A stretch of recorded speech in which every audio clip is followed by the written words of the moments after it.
ولقد أرسلنا نوحا إلى قومه إني لكم نذير مبين ألا تعبدوا إلا الله إني أخاف عليكم عذاب يوم أليم. السلام عليكم ورحمة الله وبركاته. إن الحمد لله نحمده ونستعينه ونستغفره ونعوذ بالله من شرور أنفسنا وسيئات أعمالنا من يهده الله فلا مضل له ومن يضلل فلا هادي له وأشهد أن لا إله إلا الله وحده لا شريك له وأشهد أن محمدا عبده ورسوله يا أيها الذين آمنوا اتقوا الله حق تقاته ولا تموتن إلا وأنتم مسلمون. Alhamdulillah, kita panjatkan puji dan syukur kehadirat Allah Subhanahu wa taala, di mana dengan segala kemuliaan dan rahmat-Nya kita bisa berkumpul di tempat yang penuh berkah ini. Dan insyaallah taala kita akan membahas sebuah kajian atau matan ringkas yang ditulis oleh Syekh Muhammad bin Abdul Wahhab rahimahullah taala, yaitu Nawaqidul Islam atau pembatal-pembatal keislaman. Pembatal Islam. Maka kita meminta kepada Allah Subhanahu wa taala agar menjadikan majelis kita ini majelis yang penuh dengan berkah, yang dengannya kita gapai ilmu yang bermanfaat sebagai bekal kita beramal dalam rangka meraih pahalanya Allah Subhanahu wa taala dan keridhaannya tabaraka wa taala. Amin ya rabbal alamin. Dan sebelum kita masuk ke dalam matan, tentunya penting bagi kita untuk mengetahui bahwa di antara kepemilikan kita yang paling berharga, maka tidak ada yang lebih berharga daripada akidah kita. Lebih berharga dari nyawa kita, lebih berharga dari harta kita, lebih berharga dari apapun yang kita punya. Sehingga bagaimana Allah Subhanahu wa taala mengingatkan kita akan hal itu di dalam firman-Nya, ya ayyuhalladzina amanu taqullaha haqqa tuqatih. Wahai orang-orang yang beriman, bertakwalah kalian sebenar-benarnya takwa. Wala tamutunna illa wa antum muslimun. Dan jangan sampai kalian mati, meninggal dunia, wafat kecuali kalian dalam keadaan muslim. Dalam keadaan muslim. Bahkan tatkala Nabi Ibrahim maupun Nabi Ya'qub berwasiat kepada keturunannya, tatkala mereka sudah di atas pembaringannya, kata Allah Subhanahu wa taala, wa wassa biha Ibrahim wa Yaqub ya baniya inna Allah astafa lakumuddin fala tamutunna illa wa antum muslimun. Diwasiatkan kepada anak-anak mereka dalam pembaringannya oleh Nabi Ibrahim maupun Nabi Yaqub, apa yang diwasiatkan? Sesungguhnya Allah Subhanahu wa taala telah memilih bagi kalian sebuah agama, maka jangan sampai kalian mati kecuali dalam keadaan muslim. Jangan sampai kalian mati kecuali dalam keadaan muslim. Sehingga seorang muslim yang mengetahui harga akidah, dia akan selalu menjaganya jangan sampai Islam itu hilang dari dirinya. Dia khawatir akan hal tersebut. Bahkan Nabi Ibrahim alaihissalam, Khalilullah, yang dicintai oleh Allah Subhanahu wa taala sedemikian rupa, pun berdoa kepada Allah Subhanahu wa taala, wajibni wa baniya an na'budal asnam. Ya Allah, jauhkanlah diriku dan anak-anakku dari apa? Dari beribadah kepada selain Allah Subhanahu wa taala. Masih mengkhawatirkan dirinya dari peribadahan kepada selain Allah Subhanahu wa taala. Jangan sampai keluar wafat dari dunia ini kemudian Islam itu hilang lagi dari dirinya. Sehingga kita tentunya harusnya itu lebih khawatir lagi. Jangan-jangan keislaman kita itu bisa hilang sedangkan kita tidak menyadari. Maka ini merupakan sebuah kerugian yang besar. Oleh karena itu, bahkan tatkala sudah hijrah ke Madinah sekalipun, Rasul Shallallahu Alaihi Wasallam bersama para sahabatnya saat itu sudah berdiri sebuah negeri yang di situ berdiri dengan syariat Islam, tidak ada musyrikin kecuali ahlul kitab yang di situ memang hidup secara rendah, secara hina, membayar jizyah dan segala macamnya, maka saat itu Allah Subhanahu wa taala masih menurunkan ayat kepada mereka, fa'lam annahu la ilaha illallah. Ketahuilah, pelajarilah tentang la ilaha illallah, turun di Madinah. Turun di Madinah. Sehingga kita harus mengetahui bahwa tauhid itu adalah jalan hidup. Itu adalah ruhnya orang muslim, orang Islam. Maka jangan sampai dia itu pergi dari dirinya. Dan dia betul-betul khawatir tentang hal tersebut, karena tidak ada yang lebih berharga daripada akidah. Insyaallah kita masuk kepada muqaddimah. Bismillahirrahmanirrahim. I'lam anna nawaqidul Islam asyratu nawaqid. Syekh Muhammad bin Abdul Wahhab rahimahullahu taala berkata, Bismillahirrahmanirrahim. Ketahuilah bahwasanya pembatal-pembatal keislaman itu ada 10. Pembatal-pembatal keislaman itu ada 10. Maka di sini penting bagi kita untuk mengetahui, sebelum kita masuk ke pembatal yang pertama sampai yang ke-10, kita harus tahu bahwa Islam itu bisa batal. Islam itu bisa batal. Dan untuk memahami hal tersebut, kita harus memahami 2 kata. Yaitu yang pertama itu adalah pembatal. Yang kedua itu adalah Islam. Sesuatu dikatakan dia itu pembatal apabila dia itu yang meniadakan. Yang tadinya itu ada, kemudian dia jadinya, misalnya tadinya ada dalam suatu wadah, kemudian dia nanti jadinya kosong, ini namanya pembatal. Namanya pembatal. Atau dia itu bertolak belakang. Bertolak belakang. Bertolak belakangnya itu secara prinsip. Jadi bukan cuma sekedar bertolak belakang, tapi dalam kadar yang ringan. Ya. Tetapi secara prinsip memang sudah bertolak belakang. Dan tentunya kalau kita membahas dalam bingkai syariat Islam, maka bertolak belakang baik dari segi bahasa, yaitu bahasa Arab yang dengannya Al-Quran itu diturunkan, atau secara syariat, syariat. Sebagaimana buang angin itu adalah pembatal wudu. Buang angin adalah pembatal wudu karena ya menurut syariat begitu. Dia bertolak belakang secara prinsip. Inilah pembatal yang menyebabkan tadinya ada kemudian jadi nggak ada, atau yang secara prinsip memang bertolak belakang, baik secara lughah, secara bahasa, ataupun secara syariat. Dalam Islam, sebagaimana dikatakan oleh penulis dalam Thalathatul Ushul, dia adalah istislamu lillahi bitauhid. Dia itu adalah berserah diri. Berserah, gelap nggak? Nggak, kelihatan ya? Kelihatan? Dia adalah berserah diri kepada Allah,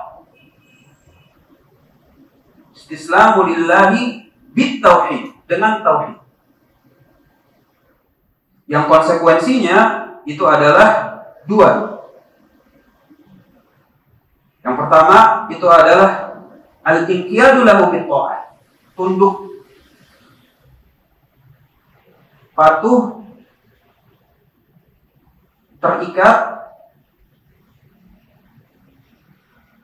kepada Allah Subhanahu wa taala, pada Allah dengan ketaatan.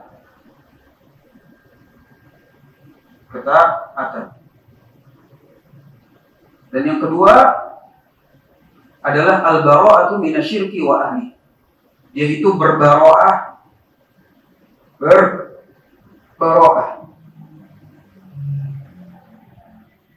dari kesyirikan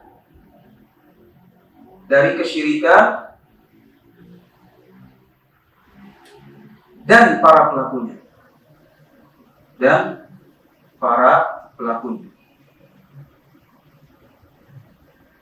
Sebagaimana dalam bidang-bidang lain itu mereka memiliki istilah-istilah yang memang tercakup dalam bidang tersebut. Misalnya dalam bidang hadis sahih. Sahih itu kan secara bahasa benar. Tapi ketika di dalam bidang hadis, bukan hadisnya yang benar, tetapi ada maksud-maksud tersendiri, ketentuan-ketentuan tersendiri dalam bidang hadis, dalam bidang Quran, bidang tajwid. Begitupun dalam bidang akidah. Sehingga kita harus tahu istilah-istilahnya dan hakikatnya. Yang pertama itulah berserah diri. Istislam. Ini istilah.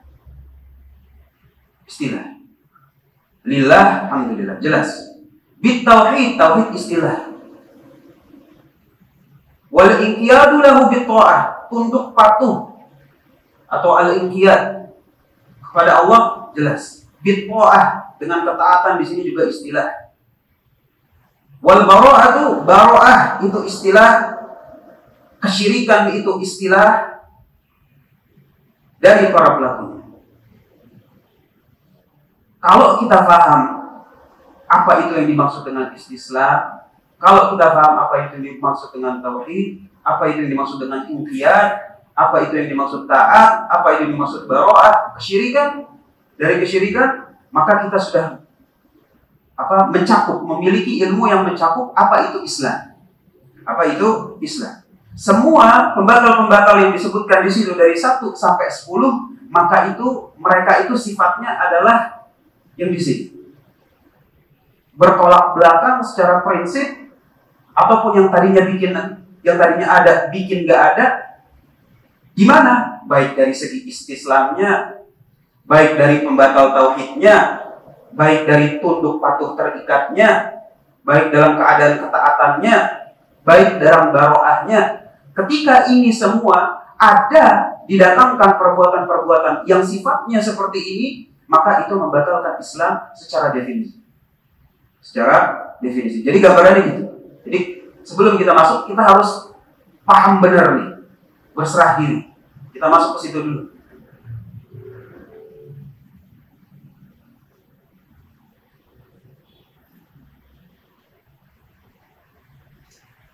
Berserah diri, ya sebenarnya kalau bahasa jelas gitu kan. Artinya kalau dibilang A, ya A. Kalau disuruh B, B. Sama dia dengan tunduk patuh dan terikat. Dia semakna. Dia itu semakna. Tunduk patuh dan terikat. Berserah diri, istislam maupun inqiyad itu merupakan, bisa dibilang adalah sinonim. Hanya saja dalam koridor Islam,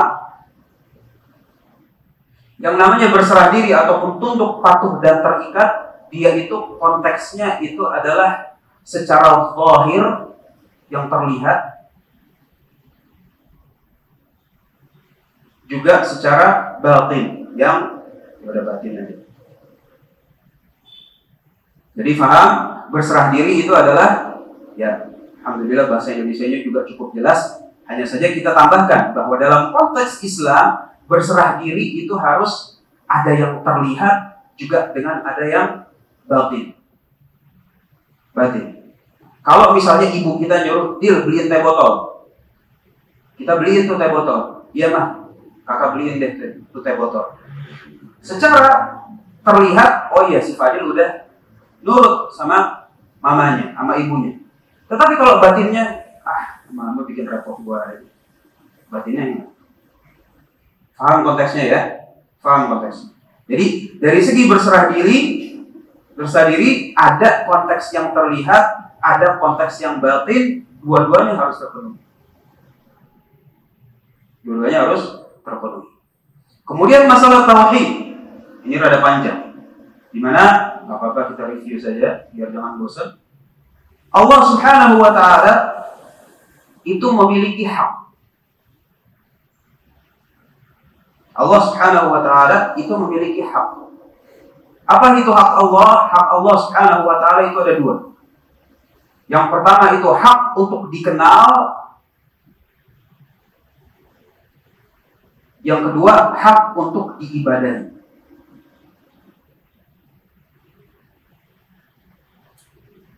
Tauhid itu adalah ketika hak Allah Subhanahu wa Ta'ala yang ini ditauhidkan, artinya dimurnikan, disatukan, tidak dibagi.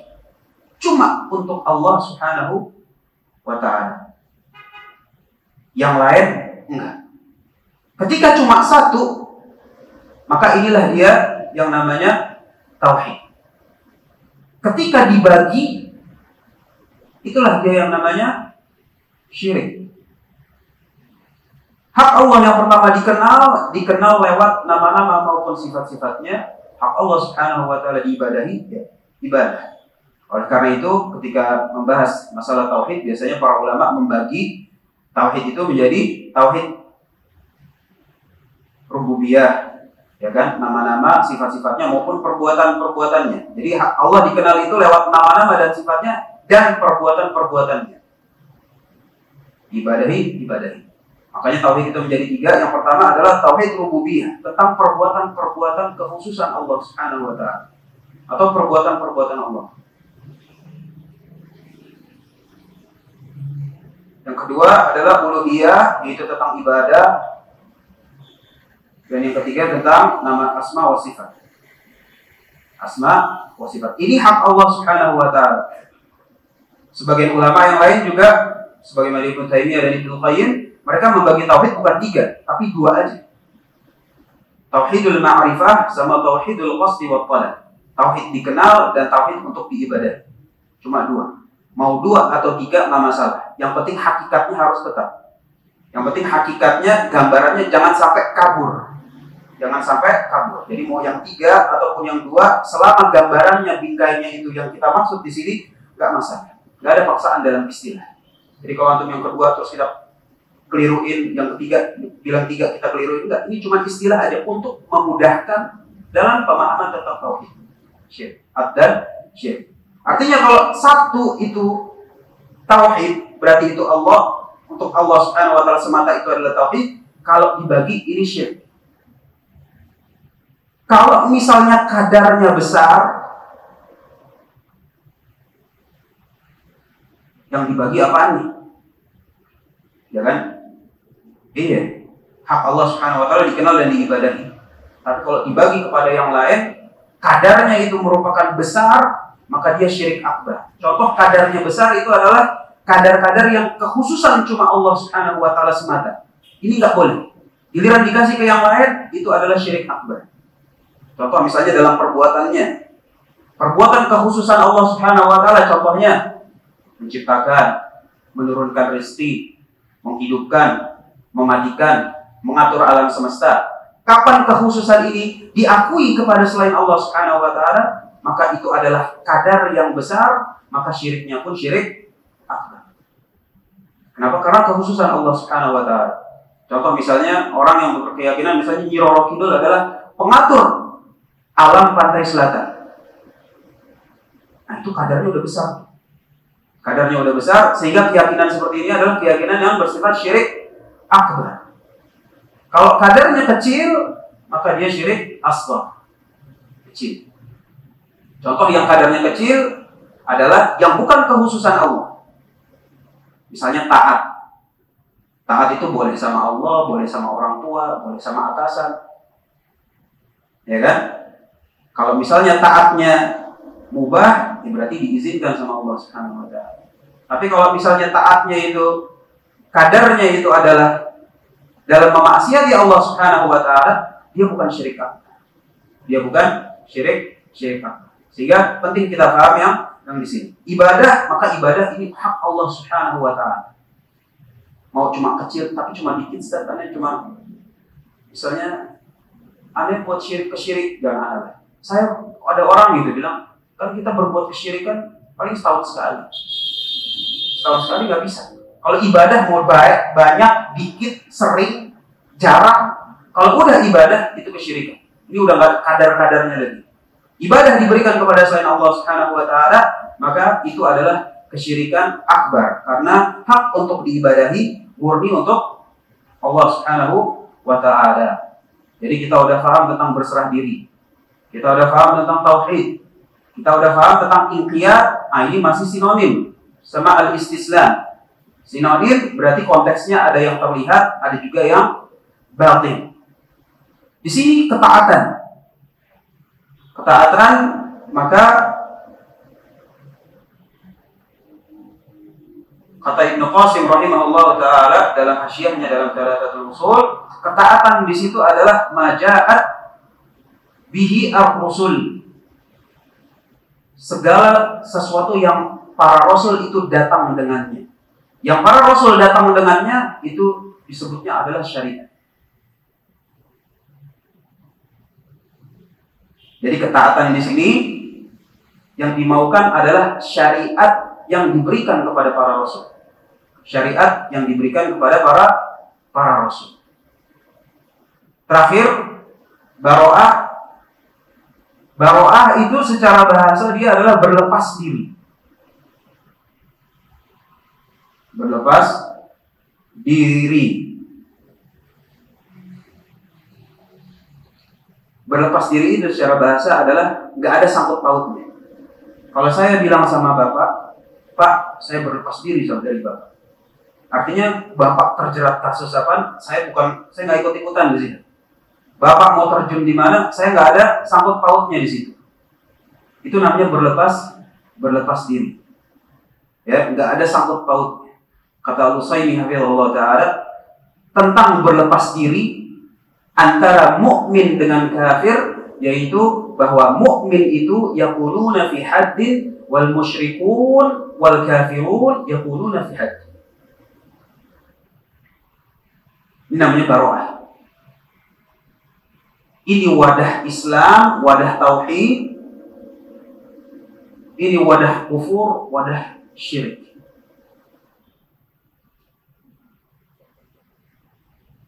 Nggak ada sangkut pautnya. Dia wadah yang terpisah. Beda wadah. Pemeluknya itu ada di sini. Namanya muslimun, muwahhidun, mukminun. Kufur maupun syirik juga ada di sini. Musyrikun, kafirun, ini di sini. Nggak ada sangkut pautnya. Ini dia baro'ah. Perpisahan dua wadah yang terpisah yang didasarkan perbedaan akidah. Itu namanya baro'ah. Nah, inilah dia Islam. Pada setiap zaman, setiap waktu. Sehingga kalau misalnya kita pengen tahu, Ustaz, kalau misalnya dulu zaman Nabi Nuh, mereka itu pengikut Nabi Nuh kayak gimana sih? Pengikut Nabi Nuh adalah orang-orang yang berserah diri kepada Allah dengan tauhid. Tunduk patuh terikat kepada Allah dengan syariatnya Nabi Nuh dan berbaro'ah dari kesyirikan dan para pelakunya. Saat itu orang yang melakukan demikian di zaman Nabi Nuh, muslimun. Zaman Nabi Hud, muslimun. Zaman Nabi Isa, muslimun. Zaman Nabi Musa, muslimun. Nabi Ibrahim, muslimun. Semua yang terpenuhi di sini, semua yang kayak gini, maka mereka itu dikatakan adalah orang yang berislam. Mereka muslimun. Zaman Nabi Isa begitu juga. Zaman Nabi Musa begitu juga. Ketika mereka melakukan kesyirikan, ya udah bukan muslimun lagi zaman Nabi Musa. Atau ketika misalnya datang Nabi Isa. Nabi Isa bilang, ya saya bawa syariat saya. Dia bilang, oh enggak, saya maunya yang Nabi Musa aja. Tetap Nabi Musa. Berarti di sini dia batal, dia nggak terpenuhi di sini. Tatkala zaman Nabi Isa, maka orang yang kayak gini udah bukan muslimun lagi, tapi Yahudi. Paham? Maka ini dia gambaran globalnya. Orang pada setiap zaman, setiap waktu, apapun dia, kalau dia berserah diri kepada Allah dengan tauhid, tunduk patuh terikat kepada Allah dengan syariat yang saat itu zamannya berlaku. Kemudian dia juga berbaro'ah dari kesyirikan dan para pelakunya, yaitu Islam. Sehingga pembatal-pembatal keislaman itu adalah segala sesuatu yang bertentangan secara prinsipil dari hal-hal tersebut. Baik.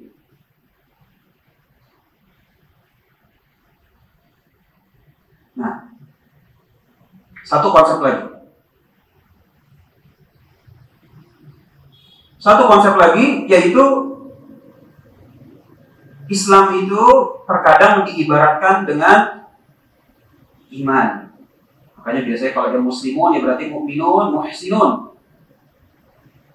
Jadi Islam memiliki makna umum maupun makna khusus. Makna umum, ini dia.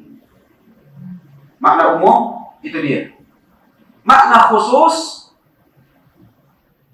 biasanya itu kalau ada ditemenin sama istilah iman. Kalau misalnya ditemenin sama kata-kata iman, maka Islam itu bermakna perbuatan zahir. Perbuatan zahir. Makanya kalau rukun Islam, itu perbuatan zahir semua, bisa dilihat. Kenapa? Ya, karena ada rukun Islam sama rukun iman. Pokoknya kalau ada kata-kata iman, maka Islam itu bermakna perbuatan zahir. Tapi kalau cuma Islam doang, datang gitu, Islam, berarti ini. Berarti itu juga adalah iman. Islam itu bermakna iman. Orang yang Islam pada zaman Nabi Nuh, itu tadi. Terus kalau orang yang beriman pada zaman Nabi Nuh, sama aja, sama mawon aja. Sama. Jadi tinggal cuma beda ibarat saja. Secara umum, baik iman maupun Islam, gambaran globalnya itu. Bisa dibilang Islam, bisa dibilang iman dalam pemutlakan globalnya. Oleh karena itu, ketika para salaf itu bilang al-iman, ya kan, yazidu bil ta'ah wa yanqusu bil ma'siyah. Iman itu bisa naik dengan ketaatan, bisa turun dengan ketaatan. Itu maksudnya juga kualitas Islam seseorang juga naik dengan ketaatan dan turun dengan kemaksiatan. Sama. Islam itu bermakna sama dengan iman. Nah, di antara yang seperti ini, iman itu, kata para salaf, kan al-imanu qaulun wa amal. Iman itu adalah ucapan dan amalan. Ucapan dan amalan. Kata Ibnu Taimiyah rahimahullah taala dalam Aqidatul Wasithiyah, ucapan hati, ucapan lisan, amalan hati, amalan lisan, amalan al-jawari, anggota tubuh. Anggota tubuh. Ucapan hati, ucapan lisan, amalan hati, amalan lisan, amalan anggota tubuh. Ini semuanya disebut sebagai iman. Dari semuanya, ucapan hati, ucapan lisan, amalan hati, amalan lisan, dan amalan anggota tubuh, ada yang menyebabkan iman itu ada. Yang tadinya nggak ada, dengan misalnya binutqi syahadatain, dia mengucapkan asyhadu an la ilaha illallah wa asyhadu anna muhammadar rasulullah. Muslim apa bukan? Muslim. Ada langsung. Ada juga yang menyebabkan kualitasnya itu naik.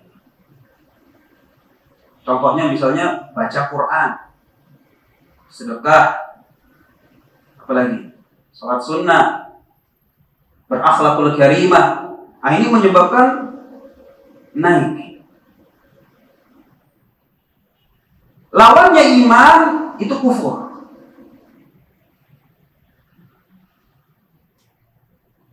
Ya kalau iman itu bisa ada, bisa naik, lawannya ya berarti yang bisa nurunin sama bisa ngilangin. Yang bisa ngilangin namanya kufur akbar.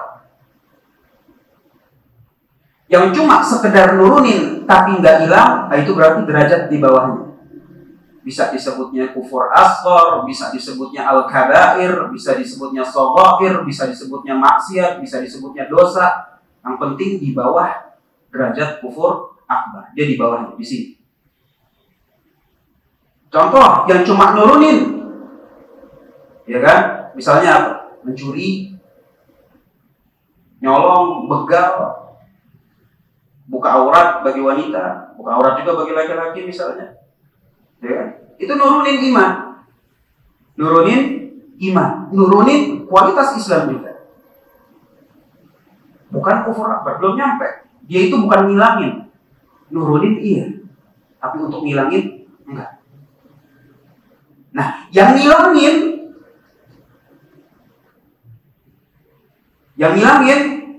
inilah dia yang namanya pembatal Islam.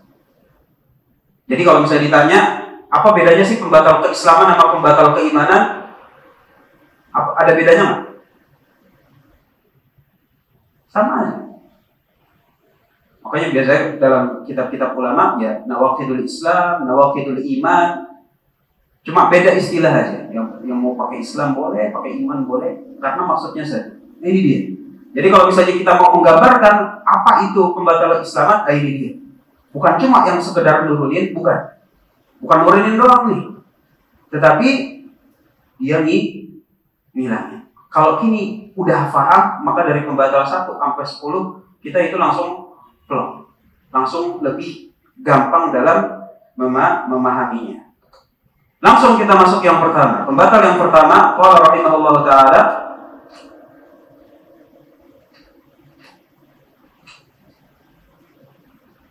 istilah Islam secara umum, poin-poin penting istilah Islam secara umum udah, secara khusus udah. Kata Islam dan pembatal keislaman. Islam secara umum atau secara khusus udah disinggung bahwa Islam secara umum. Perkataan salaf, iman itu ucapan dan amalan udah, gambaran konkretnya udah kita bahas semuanya. Kalau udah, baru kita masuk kepada pembatal yang pertama. Qala rahimahullahu ta'ala, al-awwalu syirku fi ibadatillahi ta'ala. Qala Allah ta'ala, inna Allah la yaghfiru an yushraka bih wa yaghfiru ma duna dzalika liman yasha wa may yusyrik billah faqad iftara itsman 'azima. Pertama, kesyirikan dalam peribadahan kepada Allah. Allah berfirman, sesungguhnya Allah tidak akan mengampuni dosa syirik dan Dia mengampuni segala dosa yang selain dari itu. Duna dzalik, maksudnya selain dari itu adalah yang tingkatnya di bawah kesyirikan. Jadi kalau syirik itu di sini, Allah Subhanahu wa taala mengampuni yang mana? Yang derajatnya bukan nyampe ke sini.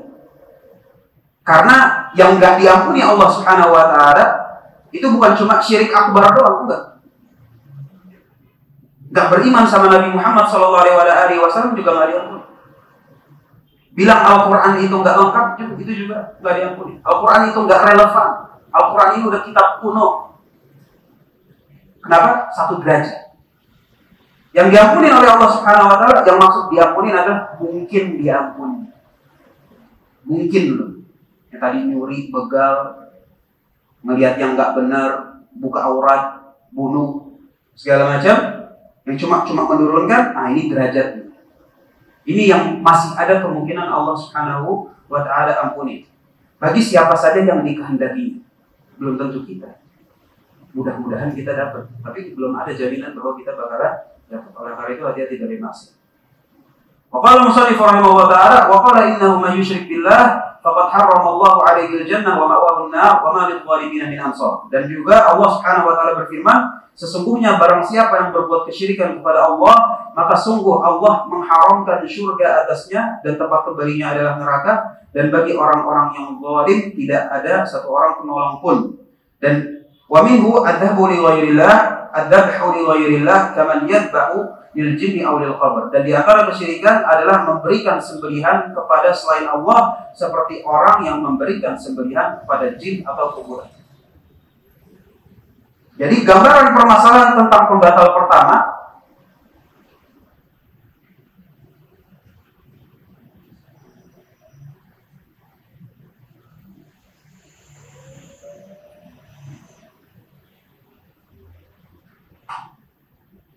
Syekh Muhammad bilang, al-awwalu asyirku fi ibadatillah wa asyirku fi ibadatillah.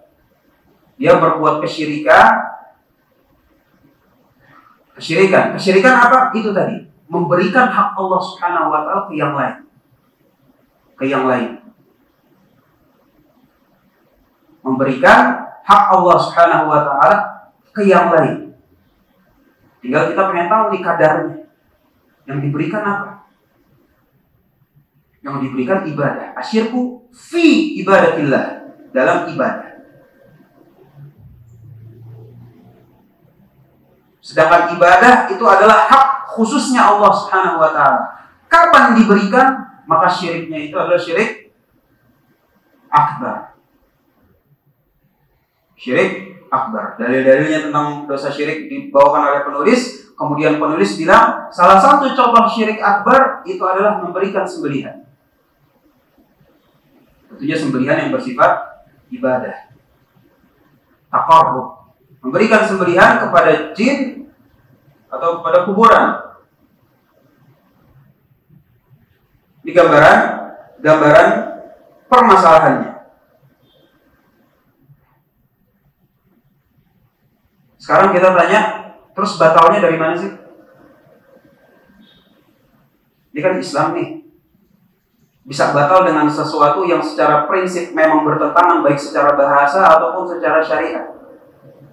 Sekarang kita bilang, di perbuatannya nih. Batal nggak? Yang batal yang mana? Kalau batal yang mana? Kalau nggak batal, kenapa? Batal atau enggak? Batal, kenapa Pak?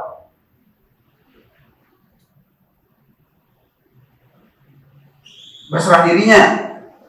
Berserah dirinya udah nggak pakai tauhid lagi. Ya kan?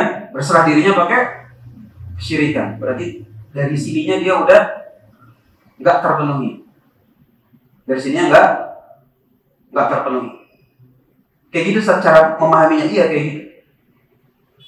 Oh, kesyirikan. Kesyirikan itu adalah demikian dan demikian. Dan terus kenapa Islam seseorang itu bisa batal dengan kesyirikan? Ya karena Islam itu gambarannya adalah ini. Sedangkan kesyirikan itu adalah bertentangan secara prinsip dengan tauhid. Dengan tauhid. Perkataan ulama sebagai pendukung pemahaman. Banyak banget. Ya, bahkan misalnya kalau di Al-Quran aja biasanya Allah Subhanahu Wa Taala habis bilang tauhid, lalu bilang jangan syirik. Kan begitu kan? Wa'budullaha wa la tusyriku bihi syai'an. Wa qad rabbuka alla ta'budu illa iyyah. Wa bil walidayni ihsana. Iyyaka na'budu wa iyyaka nasta'in. Udah langsung Allah Subhanahu Wa Taala. Cuman kadang-kadang misalnya kita bawa perkataan Quran atau sabda Nabi SAW, orang itu bilang, itu kan pemahaman antum. Kalau pemahaman ulamanya lebih banyak lagi gitu. Bahwa tentang kesyirikan itu adalah pembatal tauhid. Nah, yang paling ana suka itu adalah perkataannya Abdurrahman bin Hasan. Abdurrahman bin Hasan bilang, "Man fa'ala syirka faqad taraka tauhid." Barang siapa yang melakukan kesyirikan, sungguh dia telah meninggalkan at-tauhid. Barang siapa yang melakukan kesyirikan, sungguh dia telah meninggalkan at-tauhid. Li'annahuma, karena keduanya la yajtami'an wala yaftariqan. Karena tauhid dan syirik gak mungkin terkumpul dalam satu wadah, wala yaftariqan. Gak mungkin juga dia terpisah dari wadah yang sama. Artinya satu wadah, yaitu kita itu, misalnya si seorang hamba ini, ya kan? Kata Abdurrahman bin Hasan, "Man fa'ala syirka faqad taraka tauhid." Barang siapa yang melakukan kesyirikan, ini tauhid. Yang tadi dia ada di sini. Man fa'ala syirka, dia berbuat syirik. Faqad taraka tauhid. Udah pindah wadah. Wadahnya apa? Yang dia buat syirik. Li'annahuma, karena tauhid dan syirik la yajtami'an wala yaftariqan.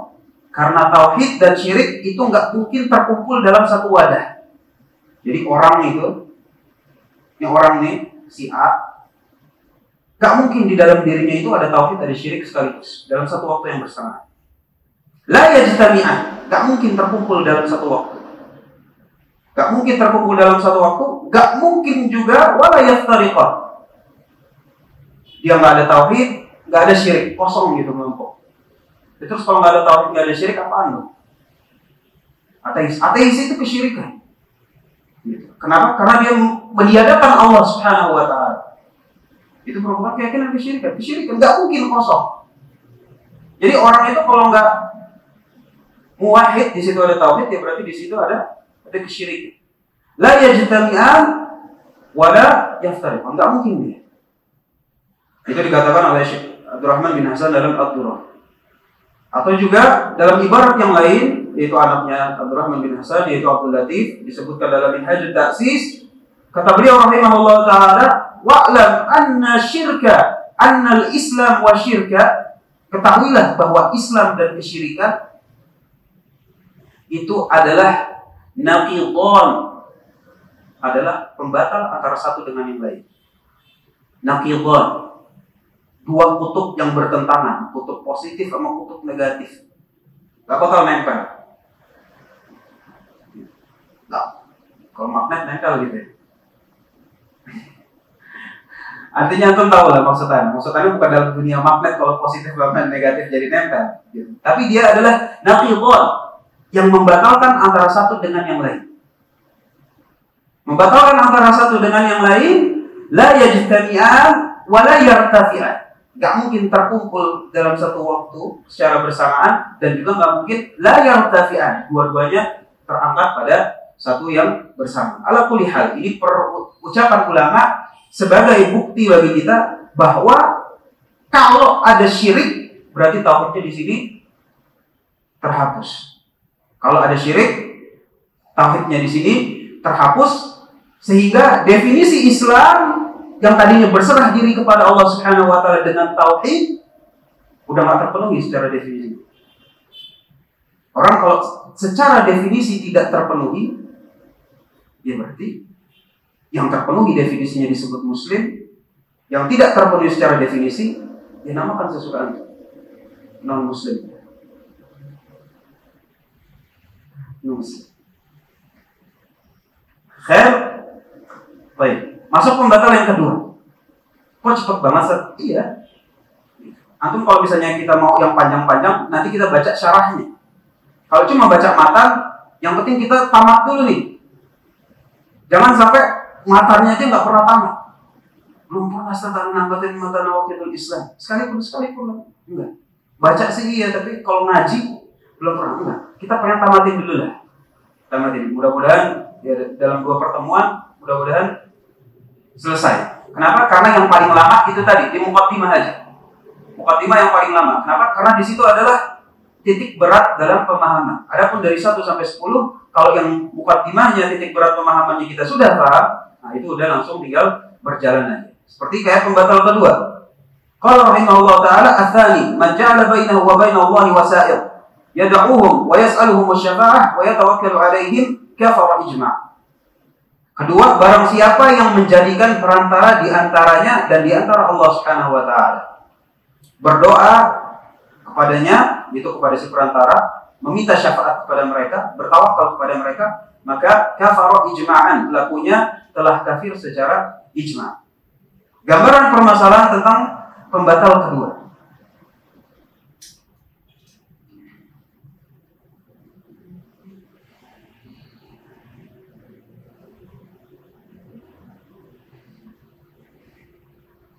Gambaran permasalahannya, man ja'ala bainahu wa bainallahi wasa'il.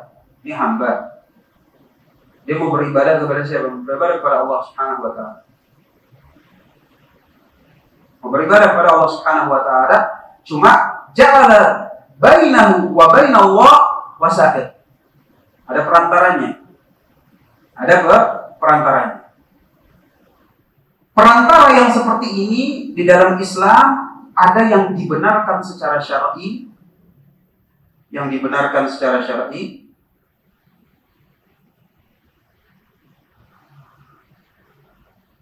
ada yang disalahkan, tidak dibenarkan. Dibenarkan. Contoh misalnya yang dibenarkan. Kita mau mendekatkan diri kepada Allah Subhanahu wa taala, kita bilang sama emak kita nih. Ma, jangan lupa doain Fadil. Boleh nggak? Perantara bukan tuh doa orang tua. Perantara. Ma, doain ya, Ma. Mau merantau di Jakarta. Berat. Iya, nah, insyaallah mau berat. Didoain. Supaya apa? Supaya kamu tetap jadi orang yang soleh segala macam. Biar kita dekat sama Allah Subhanahu wa taala. Perantara boleh. Atau enggak kita sedekah dulu. Kayaknya doa kalau nggak pakai sedekah nggak enak nih. Ya kan, habis kita sedekah, baru kita doa. Kita bilang sama Allah, ya Allah, saya sudah bersedekah untuk pada si fulan. Sedangkan saya ini sebenarnya rezeki lagi seret di bulan, ya Allah. Mudah-mudahan kalau memang ikhlas, tolong kabulkan doa saya supaya saya bisa umroh bulan depan. Perantara, terus sedekahnya gitu kan? Boleh nggak? Boleh. Dibenarkan secara syariat gitu. Ataupun perantara pakai nama-nama Allah Subhanahu wa taala. Kita berdoa kepada Allah Subhanahu wa taala dengan pakai nama-namanya, Ya Rahman, Ya Rahim. Boleh. Untuk mendekatkan diri kepada dibenarkan secara syar'i. Yang tidak dibenarkan secara syar'i, kalau udah tidak dibenarkan, bukan berarti. Ada yang sifatnya itu adalah kufur akbar, level kufur akbar, ada yang di bawahnya. Ada yang di bawahnya. Kalau yang levelnya kufur akbar, ya berarti ada hak-hak Allah Subhanahu wa Ta'ala yang diberikan dalam kadar yang besar. Kembali lagi ke tadi. Kalau kadar yang diberikan kepada Allah Subhanahu wa Ta'ala sifatnya besar, maka itu dia kufur akbar. Kufur akbar. Dalam pembatal yang kedua, kata penulis adalah man ja'ala bainahu wa bainallahi wasa'id, terus yad'uhum. Dia doa ke sini. Doanya bukan ke Allah, ke sini. Doa. Wa yas'aluhumus syafa'ah, minta syafaat.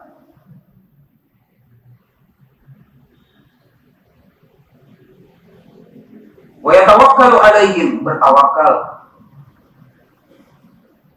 Nah, ini gambarannya. Sekarang kita tinggal tanya, kalau misalnya ada yang berdoa kepada selain Allah Subhanahu wa Ta'ala, nih kepada si perantara doanya. Bukan minta didoain, bukan. Doa. Ya Nyi Roro Kidul, coba deh. Ya Prabu Siliwangi, ya siapa tuh yang bikin tanaman subur katanya?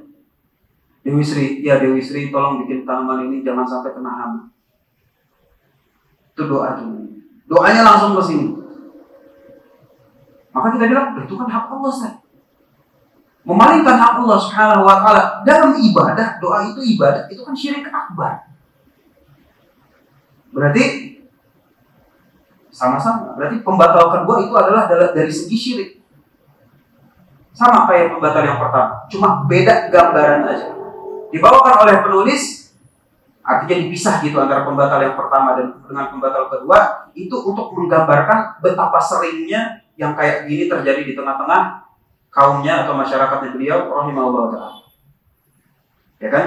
Perantara dia minta doa ke sini, minta syafaatnya ke sini. Kalau doa itu begini, kalau minta syafaat itu kayak doa ke sini bilang, tolong minta ke Allah. Jadi ujung-ujungnya ke Allah juga dia. Ma na'buduhu illa yuqarribuna ilallahi zulfa. Mereka itu berbuat kesyirikan untuk apa? Untuk mendekatkan diri kepada Allah Subhanahu wa Ta'ala. Inilah agamanya kesyirikan. Inilah agamanya musyrikun, kata Allah Subhanahu wa Ta'ala dalam Al-Qur'an. Dia tidak syafaat. Tolong minta ke Allah. Tetapi doanya tetap ke sini. Enggak langsung dia. Ada ibadah yang diberikan ke dia. Atau tawakal, parah. Tawakal, udah tawakal aja, Bu. Enggak. Lewat sini Prabu Siliwangi akan melindungi kita. Ini, itu tawakal. Udah tawakal aja, Bang. Cuma dia nggak mungkin bilangnya udah tawakal aja sama Prabu Siliwangi, nggak mungkin. Karena musyrikun juga malu gitu kan begitu. Enggak. Tetapi intinya pembatal yang kedua itu adalah sifatnya itu syirik akbar. Barang siapa kalau melakukan syirik akbar, berarti tauhidnya di sini nggak terpenuhi. Secara definisi Islam itu berserah diri kepada Allah dengan tauhid. Kalau udah ada syirik, definisi nggak terpenuhi. Kalau terpenuhi namanya Muslim, nggak terpenuhi namanya non Muslim. Gitu. Iya gitu. Pembatal kedua.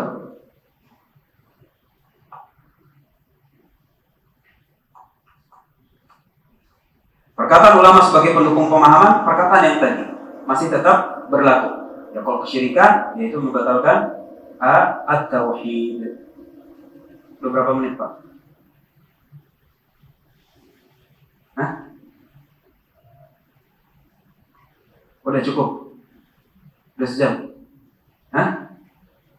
Aneh kagak dengar tuh masih? Hah? Pertanyaan, Pak? Saya insyaallah. Jadi pembatal satu, pembatal kedua, dua-duanya adalah jenis kesyirikan akbar yang membatalkan tauhid sehingga definisi Islamnya itu nggak terpenuhi, nggak pegang deh. Yang seperti ini maka tidak dinamakan Muslim. Namanya apa terserah. maunya musyrik, kafir, mulhid, non-muslim, sama. Persis syirik. Insya Allah, jadi pertemuan berikutnya ya kita akan sentuh dari segi yang seperti ini aja. Nanti kalau kita pengen tahu lebih mendetailnya, ya kalau Allah Subhanahu wa taala beri kita umur dan kesempatan, amin amin robbal alamin, ya kita akan membaca syarahnya apabila memang mau atau misalnya sekarang sudah banyak syarah-syarah yang dicetak dalam bahasa Indonesia, yang penting pemahamannya antum mudah, nanti baca syarahnya itu lebih nyambung. Yang bahaya adalah dia matanya belum pernah habis gitu. Matanya belum pernah habis, dia beli buku terjemahan, syekhnya ngomong apaan, dia cuma iya-iya aja, tapi sebenarnya nggak paham. Ini sebenarnya ngomong apa ya? Dia cuma baca aja, baca sendiri. Dia bilang khatam, padahal dia nggak memahami. Maka yang seperti ini membantu insya Allah dalam memahami agama Islam. Insya Allah pada pertemuan berikutnya kita masuk kepada pembatal yang ketiga. Wallahu waliyut taufiq. Mudah-mudahan Allah Subhanahu wa taala memberkati. Ada, wallahu a'lam bishawab. Apabila ada yang ingin tanyakan, tafadhol, silakan. Ada yang mau ditanyakan?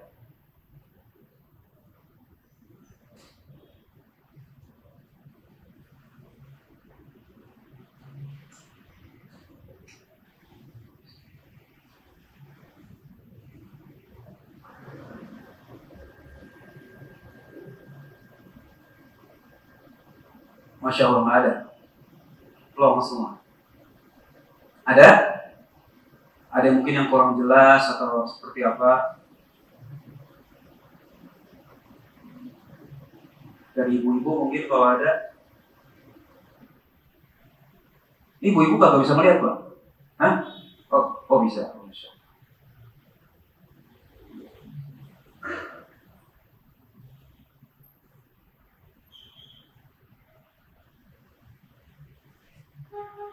Baik. Insya Allah di halaman terakhir itu ada ijazah periwayatan. Jadi kalau antum yang sudah mengikuti, kalau bisa diikuti sampai penuh, sehingga nanti periwayatan yang diberikan juga akan penuh. Baik, kita cukupkan. Insya Allah. Sallallahu alaihi wasallam wa akhiru da'wana alhamdulillahi rabbil alamin. Wassalamualaikum warahmatullahi wabarakatuh.